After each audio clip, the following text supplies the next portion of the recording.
Hello, everybody, and welcome. Today's show, if you're familiar with the Forever Dog with Dr. Karen Becker and Rodney Habib, or Dog Longevity from Dr. Gary Richter, or in the human world, you've got Andrew Huberman and Dr. Peter Attia, you're going to love this show. All right. We're going to talk about everything from lasers to anti-aging therapies and molecules and ways to de-age cells and mitochondria. We're going to talk about all the groundbreaking work happening in pet health. And I am so happy to talk about all of this with Dr. Heather Oxford. Hi, Dr. Oxford. Hi, thanks for having me. Of course. And what I want to do is let's start right away with a quick little bit about you. So if I am correct, you started out very traditionally. You were a little bit, maybe the word is disheartened or disillusioned. We'll let you answer that part. And you've moved into these more newer therapies that are quite groundbreaking. True? Fair. Yeah. Fair? Okay, good. Tell us a little bit about that. Like where your background is. You're in Los Angeles. Give us a little, bit about that. Yeah. Well, I'm originally from the East Coast, and I actually got my start as an epidemiologist. So I have a master's in public health. I worked at the Centers for Disease Control for a little while in Atlanta before going to vet school. Came out of vet school, did a very conventional small animal internship in Los Angeles, started working in LA in a general practice, doing very conventional but state-of-the-art medicine. And within about 3 years, I did become a little disheartened because I felt like I was just a medication dispenser, and I wanted to really get to the root of my patients' issues. And it was really hard to do that because the veterinary medical model, similar to the human medical model, is very reactive. We're trained to diagnose disease and then treat or manage those diseases. And there's not so much emphasis put on prevention. So I actually started getting additional training and certification, and I became certified in rehabilitation and then became acupuncture certified in the same year, and then just kind of went straight for that. I just kind of focused on acupuncture and rehab and left the practice that I had been at and went into a facility where I just focused on rehab and acupuncture. Then within about, I'd say 5 or 6 years of that, I started doing that mobile and found that there was a huge demand for acupuncture and rehab for mobile vets. And so that's what I do every day. I'm doing house calls, doing acupuncture and rehab for mostly dogs, some cats. I used to do horses and other exotics, but yeah, mostly dogs. What other exotics? I would do like the occasional like pocket pet or rabbit, stuff like that. Sometimes I work at the zoo, so I'll see some of their animals too, and I'm doing laser and acupuncture to help them with their issues. Yeah, they have issues too. Yeah, they all do, as we all do. Cool. And so, as we all do. Well, you know what? There's that joke. None of us are getting out of here alive, and yeah, right. We're all eating. So it's a matter of like, how do you cushion the descent? I mean, all of us are. Some people don't like to talk about aging. Some people really don't like to talk about death. But the truth is, like, we all obviously know, like, as years go, we have less and less. And so really the question is like, how do you improve that health span? Yeah. And if you're lucky and you get the health span, how do you get a little bit more time, a little bit, and that's what I want out of from my dogs. I mean, I think about it for myself, but I would think about it way more for my currently one dog, but whenever I have multiple dogs, all my dogs that I've had, I'm Yeah. completely obsessed with anti-aging, completely Hmm. obsessed with it. Hey there, this is Rob Ryan. I just want to say how much we enjoy making this content for you here.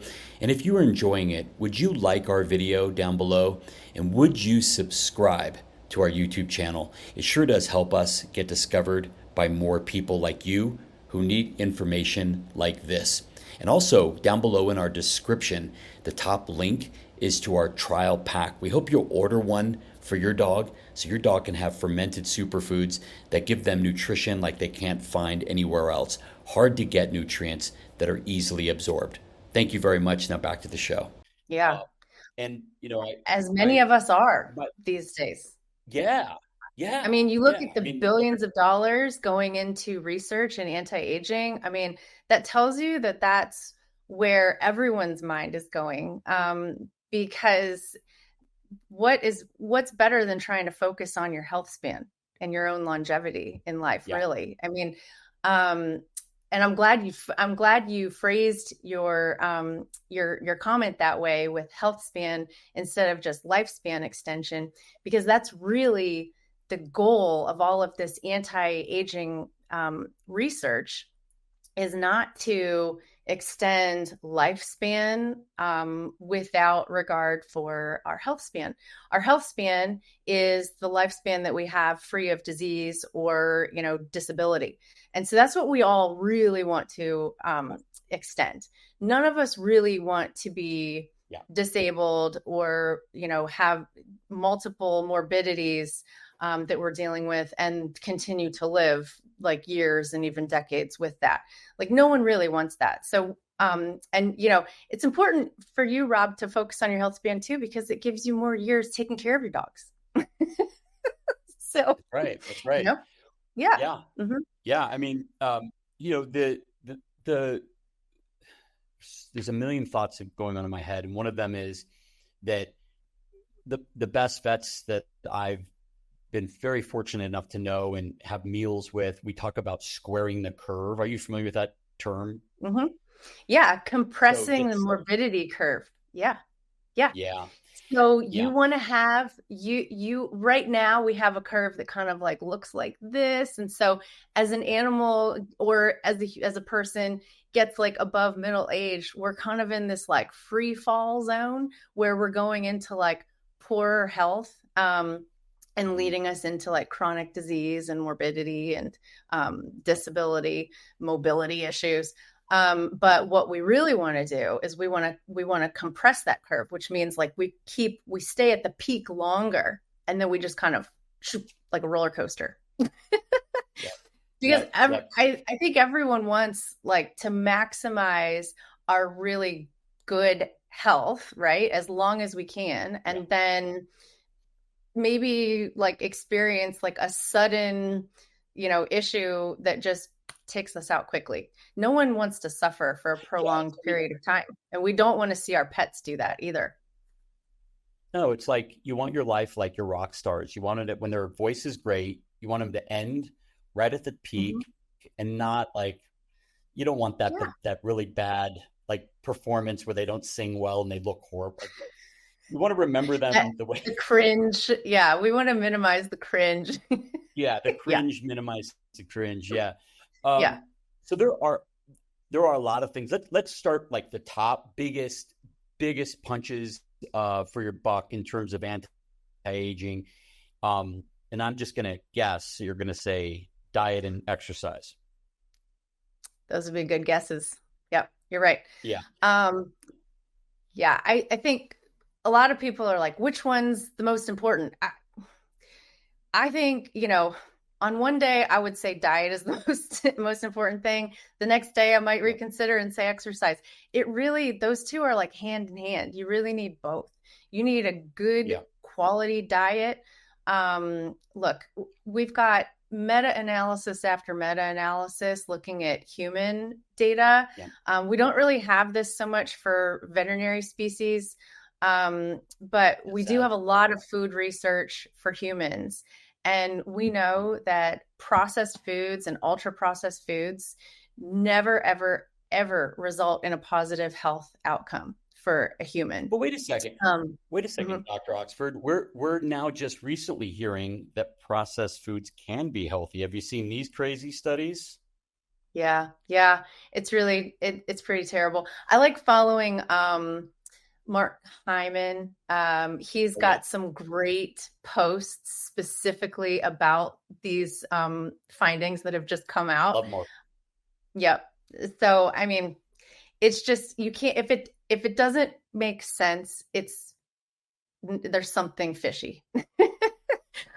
It No, right. just you cannot eat processed foods, and these processed foods, they're calorically dense. We know that's horrible for our metabolic health. They're high in sugar and salt. They put addictive substances in them to make you crave them. So they know what they're doing. You keep coming back to it.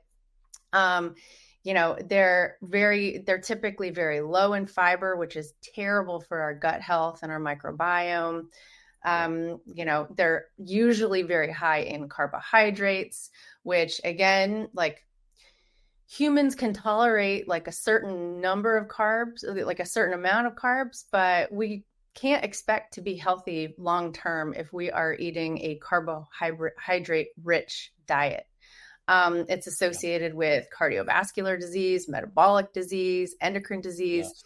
and Yep. same thing in our animals. I mean, dogs are, they're considered omnivores, so they can tolerate many things like humans can.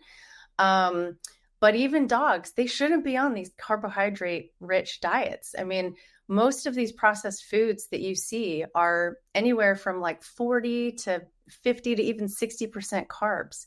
And you think Yeah. about these dogs that are on these diets, the dry diets, some of the canned diets, they're on that day in and day out. So they are consuming, way too many carbohydrates that, for their metabolic health. Um, Cats, especially, they are obligate carnivores. And then we go and we try to feed them carbohydrate rich diets every day of their lives. And it's no wonder why so many cats will develop diabetes. I And kidney mean, disease. we're pushing them way beyond what they were ever designed for. So yeah, so it's just these ultra processed foods, and those are just like the macro and micronutrients. That's not even talking about the carcinogens and the byproducts and the filler agents that are put in these things to make them into those cute little nuggets, or to make them gel together. So, you just can't, it's just common sense. And there is a lot of scientific data behind it as well, that it is not good for people or for pets to be eating processed foods with any regular frequency. Yeah. There's people don't understand like how the animals that they're feeding their pets are usually very heavily hormone injected, antibiotic given, Mhm. fed feed that has glyphosate in it, and that goes into their dog. You're so right with like Mhm. the ages, Oh, yeah. AGES, Hmm. the how these fats that are put in to solve some or to satisfy some nutrient need that is arbitrarily created as far as I'm concerned. But those oils go rancid and then we feed them Hmm. to our pets. It's one of the worst things you Hmm. could do. Also, it's just like there's like a list of reasons that Yeah. you should not be feeding these ultra processed diets. And what you gave was enough. And I just think I think if people really if they looked under the hood a little bit, Yeah. um, they would have to make another decision. I mean, like I'll give you an example. So, we're in the business of like we make pet treats, and I know a lot about the industry. So we make all of our treats from regenerative ranches, heritage Hmm. animals, or all 100% grass fed when the cows are grass fed, and just the highest quality. That's where we play. Hmm. But there are meats that you can buy that are crazy cheap. They're injected with salt water to beef up the Yeah. weight. I mean, they're injected with other chemicals to give a texture. Mm-hmm.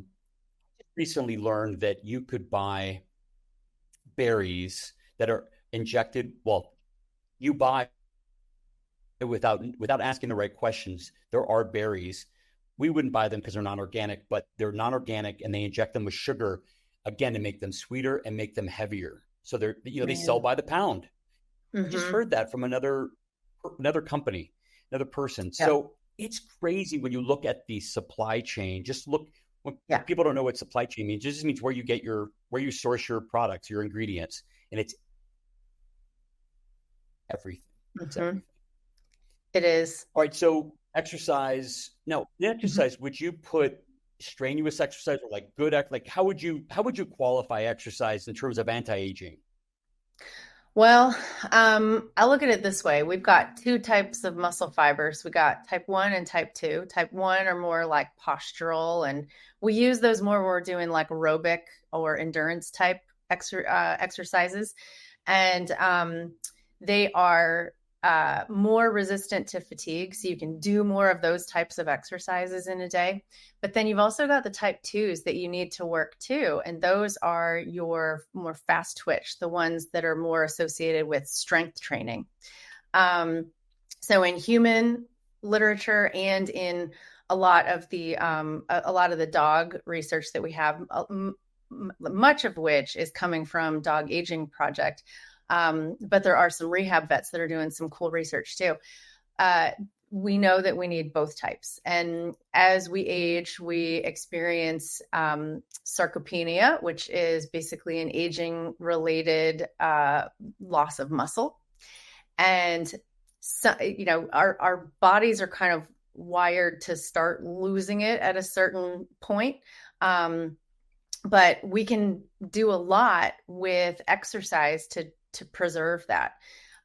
So endurance or aerobic type exercises in dogs that looks like, a 20-minute walk 3 or 4 times a week. I mean, it doesn't have to be a lot for people who are working and, don't have as much time as they would like. The minimum would be like just walking your dog, 3 or 4 times a week.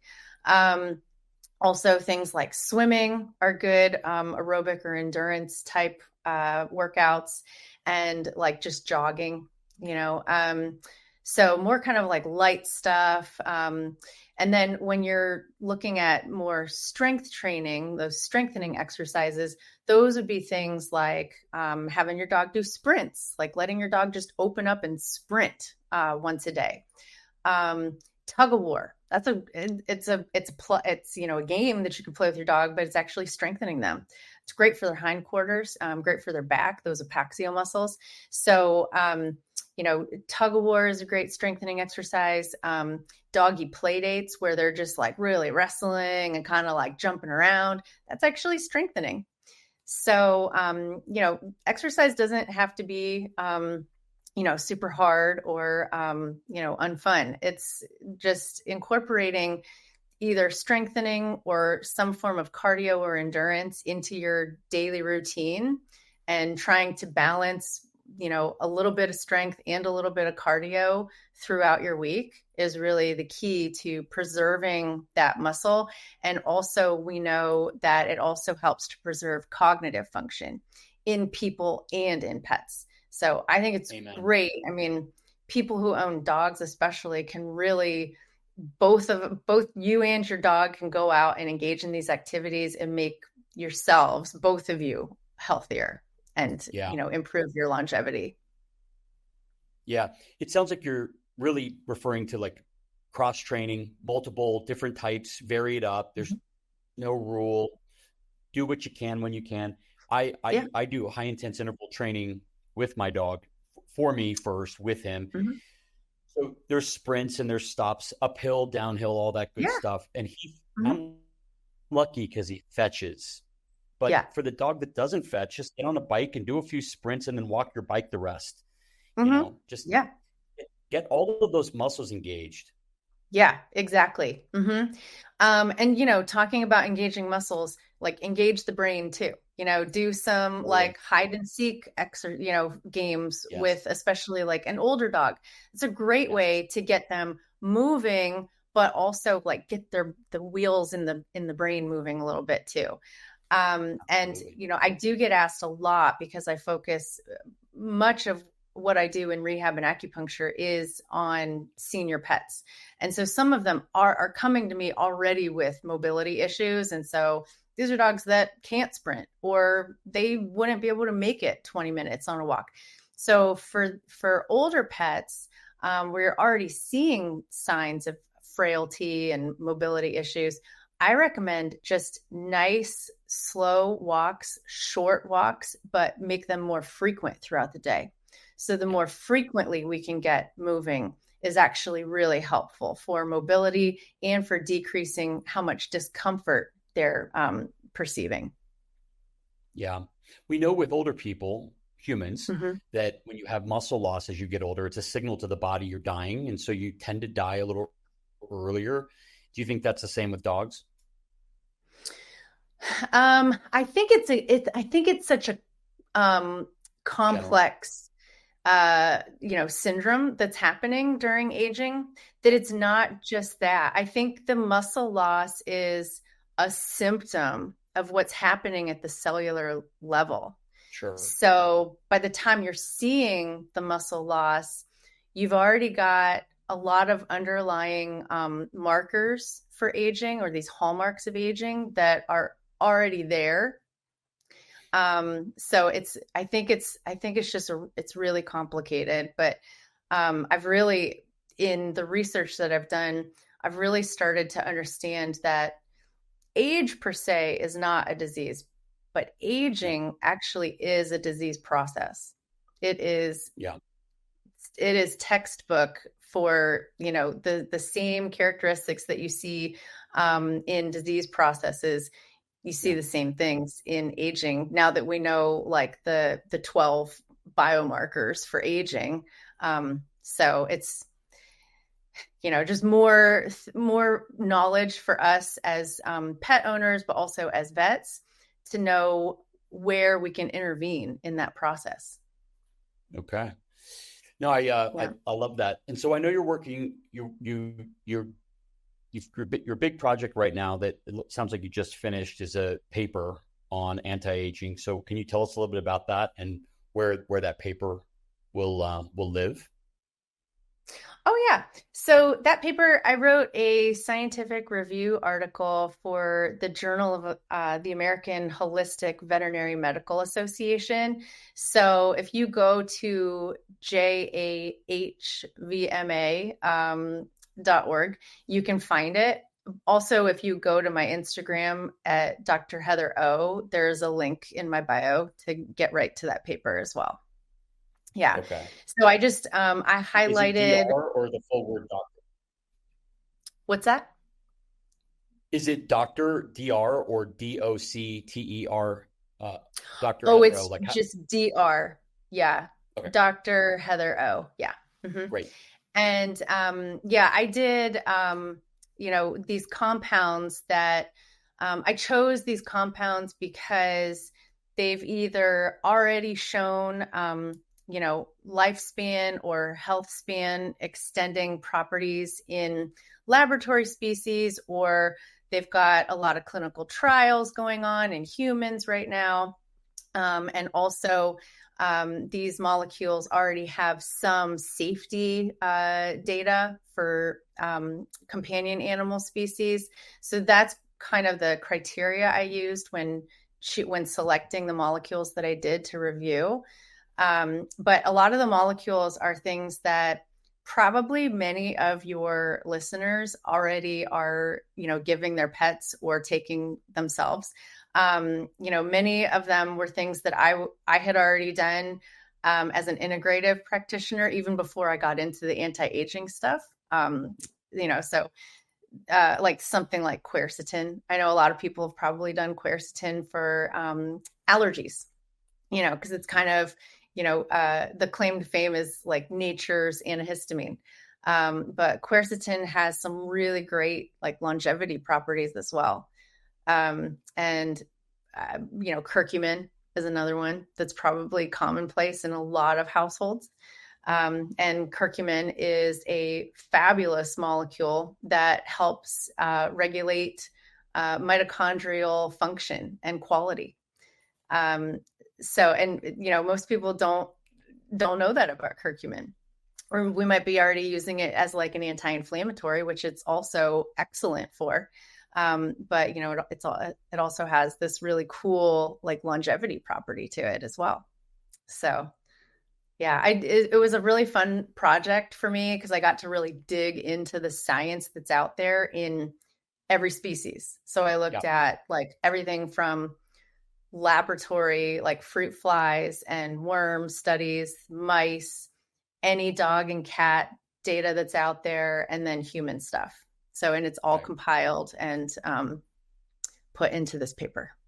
That's great. Well, and then there's, tell me about some of your other, like outside of the curcumin, turmeric, ginger, all those, quercetin.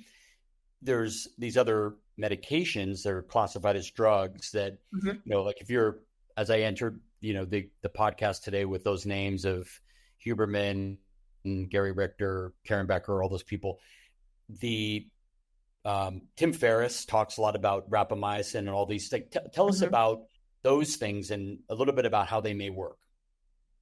Okay, so rapamycin, that has been in the news so much in the past few years, and the Dog Aging Project is they've actually completed and are continuing to undergo trials of rapamycin in dogs. So we're learning a lot from these studies. We're learning a lot about proper dosage and, potential side effects in using things like rapamycin in dogs. Rapamycin, the way it works, it's actually a molecule that was found on Rapa Nui or Easter Island. So that's how it really got its name. And it's got a lot of really cool mechanisms of action, but the main thing that it does for lifespan extension is it targets this little protein called mTOR, which is the major driver of aging in mammals. So if you can effectively inhibit or slow down mTOR, you can actually slow down aging. And so that's what rapamycin does. It's very selective for mTOR. It's only got that one target in the body. And it's considered a xenomorphic. So that just means xenomorphic is basically meaning that it targets sleeping cells. So in normal cell cycles in the body, every 24 hours, you've got like cell turnover, and you've got cells that have defects in them get put aside, they stop dividing, and they go into what's called senescence, which is they basically are sent to sleep. They're sent to bed. And then the body's supposed to clean them out, right? That's autophagy, cellular clearance. And so in a normal person, normal, healthy, young person, like you've got cells going to sleep, and then you've got automatic cell clearance. And so you don't have accumulation of these sleeper cells. But as we age, we've got a lot of different mechanisms happening that are causing more of these senescent cells to accumulate. And you may have heard of zombie cells. That's gotten a lot of hype too. There's a real zombie craze in this country, but zombie cells actually do exist in our body. And these are these accumulation of senescent cells that are not being cleared because of the aging process. And so when these cells accumulate, they start to cease to perform beneficial functions in most cases. And they really just start to spew out these inflammatory molecules. And so it's kind of like setting our bodies on fire and giving us a lot of chronic inflammation. The bad thing about these zombie cells is when they start doing that, these inflammatory molecules start to reach out and touch neighboring cells and actually convert those cells into zombies as well.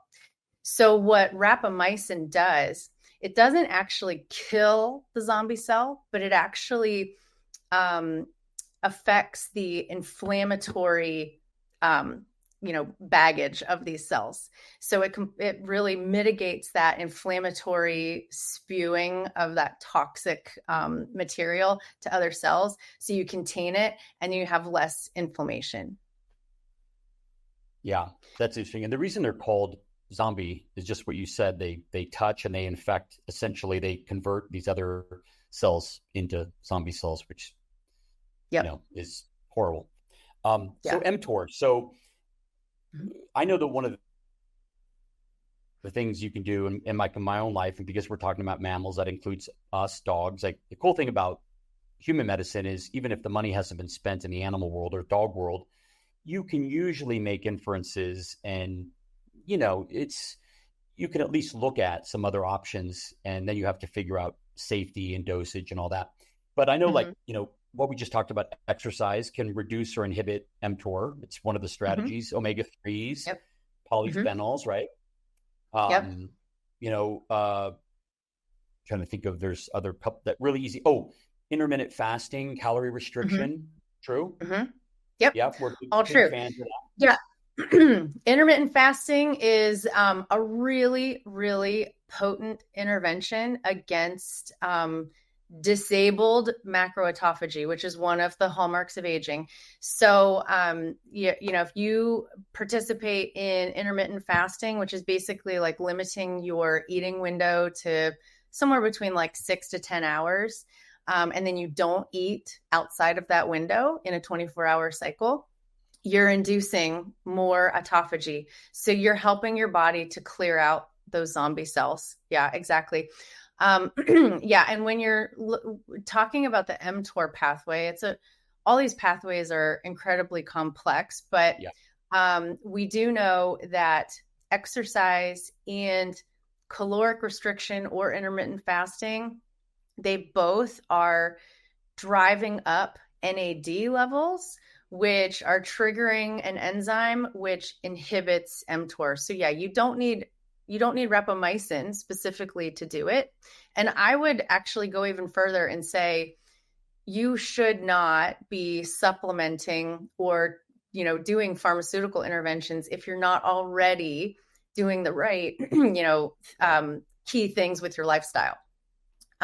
You need a good foundation of good exercise, good diet, low quantity of diet, right? Like, so restricting those calories or intermittent fasting so that you can already be affecting that mTOR pathway. So we really would want to reserve something like rapamycin for those patients that are already on the right lifestyle, and, potentially, like in veterinary medicine right now, rapamycin is really reserved for only oncology patients. Because it's not FDA approved yet for dogs. So the only vets who are typically prescribing rapamycin extra label are oncologists, because it does have some effect against specific types of cancer. But right now, too much is, not known yet about, dosing and frequency of dosing and duration of dosing. Because with rapamycin, it's definitely something that you want to do like intermittently and not long-term, and also low dose. So we really have to figure out a lot more things before it can be, rapidly adopted as a prescription for anti-aging in veterinary medicine. And obviously, like with any pharmaceutical, there are risks. Like there's no getting around it. So, and there's costs. So why wouldn't you do something free that is feed your dog at 9 a.m. and then within 6 hours, if you need to feed again, which I only feed once, but like let's say you have a puppy, Yep. feed 3 times within 6 hours, and even better, Hmm. 4 hours. Like just like Hmm. it's not that hard to do. And I Yeah. mean, unless you have a job and it's a little harder, Hmm. but that alone really helps. Just that intermittent fasting and fasting one day a Hmm. week, which I also do. Yep. Yeah. And I think most of the lifestyle factors we can affect, which actually is about 70% of the intervention for aging is lifestyle factors. So it's only about 30% of why we develop chronic disease is genetic in the first place. So 70% of it is affected by lifestyle or environment. And most of that is free. So, why wouldn't we already start with that? Well, I mean, a lot of times people just want kind of like a quick fix and they're willing to pay if they don't have to like, you know, commit to like exercise frequently or like, a certain dietary routine. So I get that, but we definitely have to focus first for ourselves and our pets on, laying the good foundation first. Yeah. So, oh, and then I will say for puppies, you know, I don't worry about the mTOR so much in puppies because that's a growth factor pathway that's Yeah. designed, for physiological purposes until Yeah. skeletal maturity. But I would say in most cases, people don't cut back on what they're feeding when their puppy has reached skeletal maturity, Yeah. or gotten them spayed or neutered. When the metabolic or caloric demands start to go down, the problem is people continue to feed the same amount. And that's where we start to develop like the speeding up of aging and obesity. Yeah. So these zombie cells, and then just what we're solving for, what we're trying to clear out of the body, which the body does want to clear if you let it, and our Mm-hmm. dog's body as well. Does that also include like the misfolded proteins? You want to go into some of Oh, these other? Yeah. yeah. Loss of proteostasis is what you're talking about. So it's, Yeah. so we've got these proteins that every day we're undergoing these stressors that are unfolding the proteins. This is like the analogy is like the overwhelmed housekeeper, right? So she's trying to fold this laundry and these kids just keep getting the clothes out and crumpling them up, and you get overwhelmed, and before you know it you've got a pile of unfolded clothes. And so in our bodies this is an accumulation of proteins that have been unfolded. And it's because we've undergone so many stressors, our repair or refolding mechanisms have been overwhelmed. So we get this accumulation of toxic proteins. And that's how we develop things like Parkinson's and Alzheimer's. Cataracts is a problem of proteostasis. So, it's some of these chronic diseases that we see are literally linked to one or more of the hallmarks of aging. Yeah. Yeah. So, Mm-hmm. um, okay, so that's a whole rabbit hole you can go down if you want to, throw that in Chat GPT or Google, you guys. It's really worth doing. All these, basically, we want to turn our cells over and our mitochondria and we want to cleanse and always be detoxing. We haven't even gone into toxins in the environment. We've talked a lot about that on this podcast, but let's talk about some other really great therapies that we talked Mm-hmm. about. Nutrition being the biggest, exercise. I would imagine, honestly, love and having a dog that has purpose, especially Mm-hmm. for their genetic, their background is probably up there in the top 3, 4. Yep. Um, and so let's go down the list a little bit more into some other strategies that you would consider like the Mm-hmm. top 5 to 10 in terms Mm-hmm. of anti-aging that people should explore with their vet. Yeah. So I think, the major lifestyle factors that I would say really give you the most bang for your buck are going to be like diet, exercise, regulating the circadian rhythm. So making sure that you and your pet is having good, deep, and quality sleep every night. And exercise and diet play a role in that, because if we have a very sugary meal or an inflammatory meal, and especially if it's like late at night, that's going to disrupt our circadian rhythms. We're not going to have great sleep. We're not going to have our adrenal glands, every night, mid sleep cycle, they're producing cortisol, which is basically our like stress hormone that's going to be there to help buffer the day-to-day stresses when we wake up. If we're not getting good quality sleep, we're not getting, good cortisol regulation either.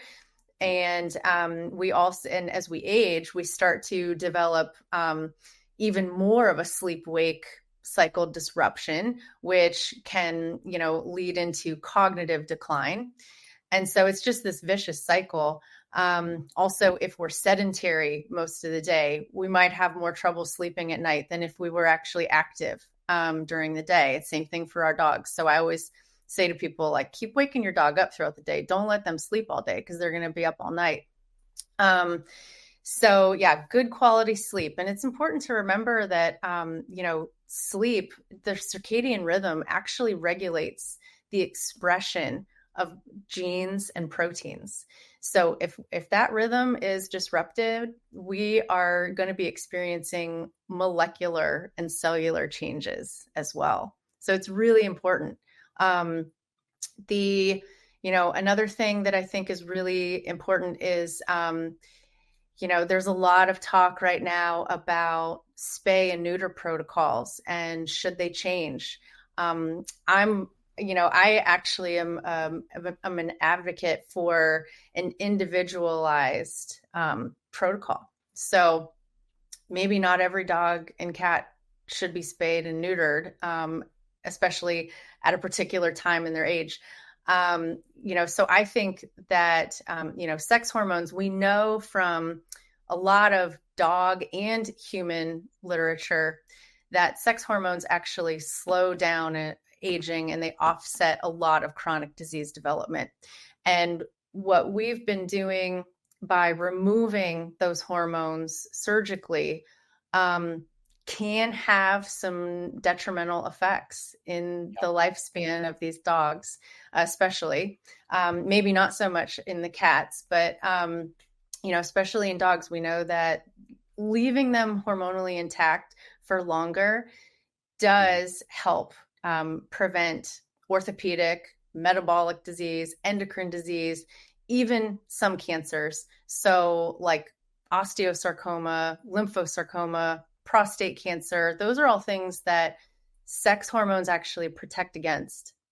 So, I mean, there's a definite rationale for alternate procedures for spay neuter, maybe like ovary sparing for the spay. I mean, I understand that if we just stop spaying and neutering, we're going to have a population problem.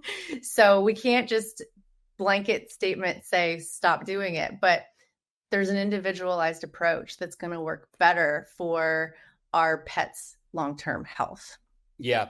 I mean, our customers, your customers, we don't have an issue with letting our dogs out off leash and all this craziness and going to impregnate other dogs or get impregnated. Mm-hmm. And, all of the stigma that was when I was a kid, Bob Barker on Price is Right would always say something about spaying and neuter after every show. And it was I remember thinking, wow, what a nice thing for him to say, because we don't want a bunch of animals that are unwanted or in shelters, right. And obviously everybody knows I have tons of friends who work for amazing shelters and no kill and trying to figure out how to, move these dogs around the country so that they get adopted. And it's obviously a huge issue, but those folks who are causing that issue they're not the average person that we work with and or certainly not who are watching this video. These these are like, your puppy mills and that sort of thing, which is a horrifying topic in and of itself. Right. My dogs, Gus is my first dog that I've ever had that is intact. He's 7 now. He has a girlfriend that he loves, this big German Shepherd that, every time she's in heat, he plays around with her, and he's very disciplined, very trained. He's off leash on this big walk where you can be off leash, and he sees his girlfriend, and it's never a problem. Nothing happens. They play, they flirt and do all that stuff. And he's never, ever been, people have a lot of myths around not, keeping your dog intact. They're going to get, what if they get cancer is usually the first question. I'm like, well, we'll just take off his testicles. It's not that if he gets testicular cancer, we'll just take them off. It's probably not the end of the world. And that's what my vet told me. And, what if he gets aggressive? Nothing's ever happened that way. Not even close. And in my experience, it's usually the neutered pets that are more aggressive. Thank you. Thank you for saying that. And can I just say this, because I'm not a vet and I feel like I can say stuff like this, but don't you think hormones are the fountain of youth? In human research, yes. Yeah. Yeah. So, I mean, when we take those away, when we snip those away, I've seen this in my other dogs. I've had 2 other labs that were fixed, and some people don't like that terminology because they say, well, they're not fixed, they're not broken, or what? Okay. Let's say they're intact. Okay. So they have infinitely less flexibility. You talked about, those conditions. What is that called? I'm losing the word. Oh, sarcopenia? No. When you're not less flexible and ligament, tears and that sort of thing. What's that called again? Oh, frailty. Right. Yeah. Well, they're like the surgeons that deal with those sorts of things. They get. Orthopedics. Sorry. Orthopedics. Gosh, I'm sorry. There we go. Usually the easy words that I always have trouble finding. But anyway, those dogs have orthopedic issues because what I learned was that those tendons, ligaments, cartilage, all that, they get more brittle with dogs that are not intact. If you saw my 7-year-old black lab, who's a crazy athlete, I can't do it myself, his hands touch his forearms. They make contact. He's got the flexibility that he had when he was a puppy. And my other 2 dogs never had that. They were both labs. They were both English labs, super healthy, same diet, same everything. What's the one difference? 2 were not intact. This one is. So I think it's another thing. It's also, by the way, it's free, and you can just keep your dog intact. So anyway, I'm so glad you said that. And I understand what you're saying. It's an individual approach. Obviously, everybody has to make the right decision for their animal, for themselves. The one bummer that I understand that, in female dogs is you have bleeding periodically. And, that's a thing. But gosh, you guys, it's such a benefit. It's such a benefit to have. It's really bizarre. There is not I'm not going to brag, but it's going to sound like bragging. Every time I take my dog out twice for 45 minutes a day, every single time there is not a day that people don't say, oh my gosh, what a cute puppy. How old is he? And I say 7, 7.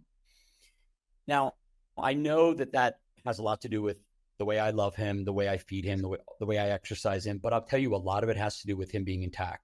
And so, I honestly credit a lot of it to him being intact. So anyway, that's my spiel. Yep. Yeah. There are, undeniable hormone feedback mechanisms in the body. Yep. And if we remove the hormones that are telling the brain that we've got enough, the brain keeps spitting out more stimulatory factors. And that does play a role in, a lot of the chronic disease development and frailty development. So, 100%, I think. And, going back to females, one option, and this isn't for everybody, but what I did with my female dog is I chose to leave her ovaries and just remove her uterus. So she doesn't experience bleeding. She does have heat. She does go into heat 2 times a year, but there's no bleeding. There's no mess. There's like a little bit of a, swelling, and that she's in heat, but so it's very easy to manage.